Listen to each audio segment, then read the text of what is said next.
जब मैंने आपकी ये वाली रील अपनी स्टोरी पर डाली थी तो बहुत सारे लोगों ने हमें डीएम किया कि आप इन्हें ज़रूर बुलाना, ये बहुत क्यूट है और इंडिया आती रहती है, हमें इनका इंटरव्यू देखना है। तो इसके लिए हमने आपको मैसेज किया। आपको बहुत बहुत धन्यवाद, आप हमारे शो पे आए। बहुत बहुत धन्यवाद।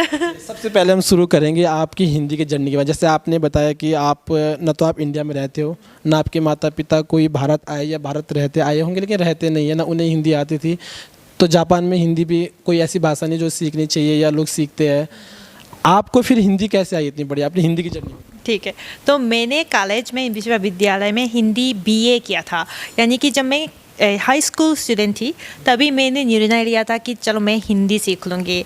और तभी मुझे इंडिया के बारे में ज़्यादा नहीं पता था या भविष्य में मुझे क्या करना है वो भी नहीं पता था।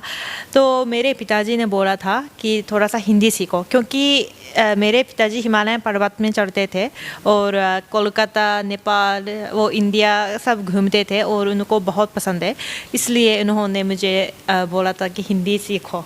तो तब से मेरा हिंदी की और इंडिया की जर्नी। आपके पिता ने कहा था कि हिंदी सीखो क्योंकि भारत घूमने आए थे, अच्छा लगा यहाँ पे, और आपने बीए कर रखा हिंदी में। जी जी जी, तो 4 साल अच्छे, एक्चुअली 5 साल कुल मिलाकर हिंदी सीखी है, क्योंकि 1 साल इंडिया में भी पढ़ाई की है, तो इसलिए 5। जो आपने अपनी हिंदी की पढ़ाई शुरू की वो जापान से की या इंडिया से? जापान में। तो जापान में एक्चुअली 2 विश्वविद्यालय हैं जहाँ हिंदी बीए किया जा सकता है, और उनमें से एक है ओसाका विश्वविद्यालय। तो वहाँ पे मैंने हिंदी सीखी है। मतलब जापान में भी हिंदी के कॉलेजेस है, सिर्फ 2 जी जी यूनिवर्सिटी? जी जी जी। और फिर आप इंडिया में क्या पढ़ाई की?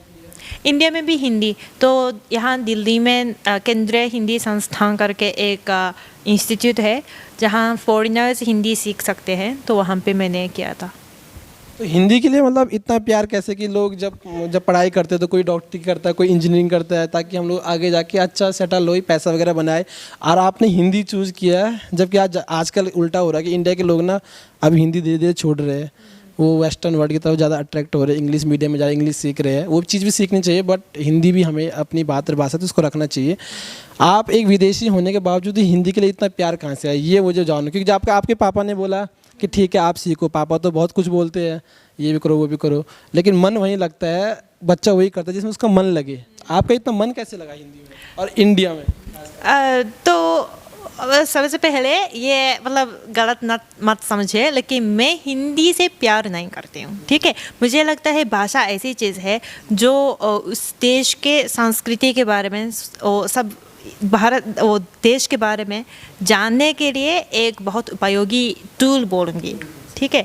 और कुछ लोग ऐसे भी हैं कि एज अ भाषा, भाषा से प्यार कर सकते हैं, जैसे कि हिंदी लिटरेचर, हिंदी पोएम, कविता, ये सब चीज़ों पे प्यार कर सकते हैं, ऐसे लोग भी हैं। लेकिन मैं इतनी एज अ लैंग्वेज मैं जापानीज से भी प्यार नहीं करती, इंग्लिश से भी प्यार नहीं करती, और वैसे ही हिंदी भी मुझे लगता है इंडिया के बारे में जानने के लिए एक बहुत उपयोगी चीज़ है।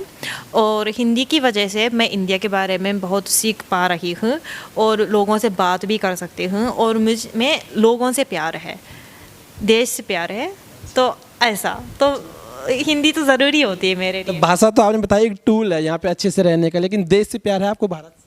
ऑफ कोर्स, इसलिए मैं ऐसे आती जाती रहती हूँ। अच्छा, आप वैसे रहते भी जापान में? जी जी जी। आप यहाँ पे आते रहते हैं? जी जी जी जी जी।